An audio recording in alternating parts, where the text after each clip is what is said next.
Hey guys, what's up? MadSeason here, back with another video for you. I got something pretty interesting for you today. We're gonna take a step into the Twilight Zone, known as the Chinese version of World of Warcraft. Basically, for those who don't know, in China, anything to do with death or anything representing it is a very taboo subject. So much so, for instance, their word for the number 4 sounds too similar to the word death, so it's generally avoided. So, this means the word death, things such as skulls, bones, undead, basically anything to do with death is strictly off the table. Surprisingly though, things such as zombies still seem to be okay, but they just can't have any bones showing. So, in regards to video games, what typically happens if these elements are common? Well, it depends on how deeply ingrained death is in the game, but generally two things happen. The game isn't released at all, or it's released, but it's heavily censored and edited until it's appropriate for the culture. Now, this may seem like a monumental undertaking, and it is. It's a huge game and death is everywhere.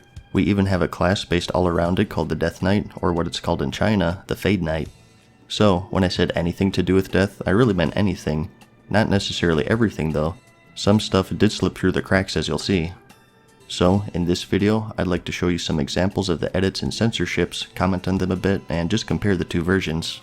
Something I should say before I begin though is that this is all taken from a Reddit post from a while ago by the user Vadis. He gave me permission to reference and use the images from his post, so all credit goes to him. And if you want to see the post for yourself, I'll have a link in the description. Let's start with what I already mentioned, and that's the Fade Knight. There's not much difference between them and the Death Knights, it's just the differences in the spell names pretty much. Death Coil is renamed to Fade Coil, Death and Decay is Fade and Decay, and so on. Other than that though, they're pretty much the same. Another big thing is the undead model. As you know, both the male and female undead models have some bone showing. The arms, legs, fingertips, ribcage, spine, etc. In China, all of this is a big no-no, so it was changed. These are what the models look like in their client. Obviously much more meaty, and the more gory facial appearances are removed. It's kind of interesting, I think. I think the less decayed version actually looks pretty nice, and it would make for a good optional selection on the US servers. As you can see, the spine no longer shows through the armor, which I think makes more sense. I never understood why the spine protrudes out of their clothing like with what we have on live servers. As for other censorships, it's what you would expect. Skulls, bones, etc. The Abomination model of course wouldn't do, so they gave him a beer belly. Luckily though, they kept his extra appendage. Here you can see an edited skeleton mage. Here's an edited saffron from Nexramis. A less bony, more bulky undead troll. And the bones of Agonar in the Hellfire Peninsula were also altered. And the room of upside down sinners in the Karazhan crypts had the corpses removed. And the list goes on and on. By all means, check out that link in the description if you want a full account, because there's a lot of changes as you can imagine. So, the things they censor make sense, but what they're replaced with doesn't always make sense. And that brings me to the next set of screenshots that I'll call the Breadening. More abundant than anything is all of the ground clutter. Through many dungeons or certain leveling zones, there'll be some bones or corpses strewn about, so this obviously can't stand. What objects could they use to replace them? Crates, barrels, piles of junk? Well, how about bread? That's right, what better alternative do you have to replace this chunk of unknown meat on the floor of this cultist crypt? Why, bread of course. I don't know about you guys, but this is a perfect fit. Chunks of meat? Bread. Decaying corpses? Bread. An undead monstrosity? The gingerbread man spreading joy with his breadness. That's right, Skullomance is under renovations, it's now a bakery, and they're really aggressive with their sales pitch.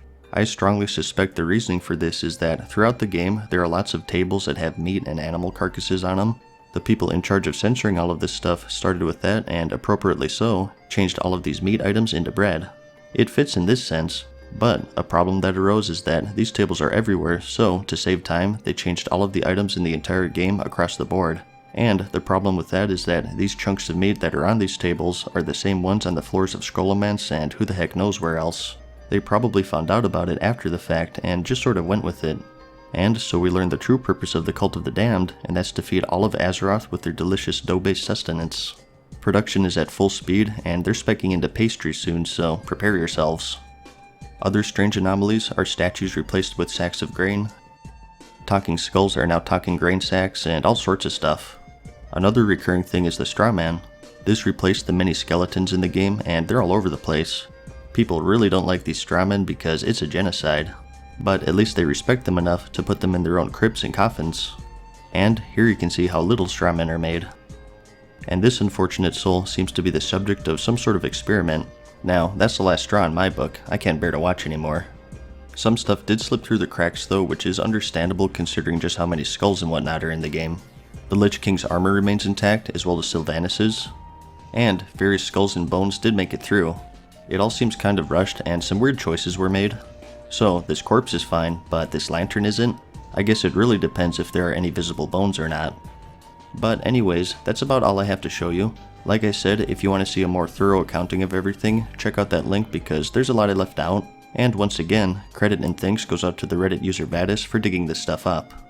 That's about all I have to say though. I'm gonna go play my Fade Knight. I hope you found the video interesting, like it if you liked it, and thanks for watching. Peace.